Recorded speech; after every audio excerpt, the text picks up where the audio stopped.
بسم اللہ الرحمن الرحیم۔ السلام علیکم ورحمۃ اللہ وبرکاتہ۔ کعب بن مالک رضی اللہ عنہ کہتے ہیں کہ رسول اللہ صلی اللہ علیہ وآلہ وسلم نے فرمایا، جب تم میں سے کسی شخص کو تکلیف ہو تو وہ تکلیف والی جگہ پر اپنا ہاتھ رکھے، پھر 7 مرتبہ کہے، میں اللہ کی عزت اور قدرت کی پناہ میں آتا ہوں ہر اس چیز کے شر سے جو مجھے محسوس ہو رہی ہے۔ السلسلۃ الصحیحہ حدیث نمبر 3229۔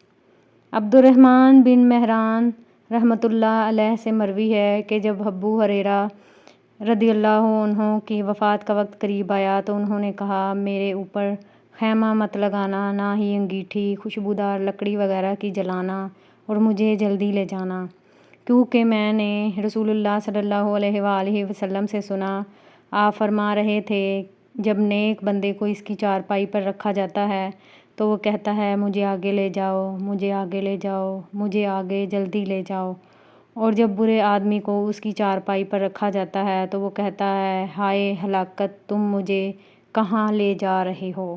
السلسلۃ الصحیحہ حدیث نمبر 3230۔